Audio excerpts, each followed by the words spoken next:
Zalahy, eksako zay tay sary gegy no meako azy hira Ortega iny, zao tsy rira azy. Ha? Hirany lasa nanjara iny va io? Eka misy jala iaby iny. hira Ortega zay no, bobona ka Nagny ni. clip ny soa. Raste. Miala aho zay la. Ia ve tsy efa ilako. Hanino koa zay? Avia ela fa ilako. Ndao. Zaho koa ilako anao zanja. Ndao tantarao. Ia koa tanjena débat mpamaraka reo. Nefa tsy hitanao Aky. fiaina ty fa sarotsy biby. Ia tsisky mikarataky. Tena lehilahy zao mila mikofoky mikarataky. Iha mivolahy mikarataha. Nefa iha nani io tsy misy jala ty amposinao njaray. Sady zao tsy tiako horatiratinao mpamaraky maro rô. Io ne mbo anahakio ty lianao. Mivio aty, mivio aroy. Tohizo avao. Fanjatianao olo, tsy raha soanao anio. Ay koa ty raha nahaky re.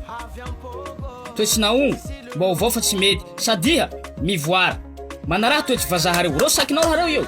Ka zao lay gasy tsy mila manahaka anay vazaha zao. Hainao ty lianao tivala manaho io. Satria pourquoi tsy anarahanao fomba vazaha reo? Anao gasy arahanao zao gasy io raty. Maro raty gasy io. Iha mifidy Bruce Lee, toetsanao vao. Ay! Ty betsy reo ty fa tsy ao. I olo mba naktoliara avao zao. No Bruce Lee zao ty manahira azy ho filiny zao hoe. Maharara sofiko zao. Raha le mitangingi koa. Tsy hahasoanji, tampifinjia iny. Raha le maharara zao, mangitikitiky sofiko. Kihiab tanako to, kiembanjia ho. Fakahita zahay roe. Alikany manao io. Un jour viendra. Si hainy fa un jour viendra. Zao zay. Ivazavazany io. Fa nainazy koa azy miala. Haiko fa maro nareo tahangalaky hira Ortega lasa hanjary iny. Ka milira pazinao nareo lafa tahazo azy. Nareo pakafia io. Laha nareo tahitaka anay mivanta, mivia maro nareo amle 28 io. En plus que ça, groupe MTB yabiaby ho avy ao.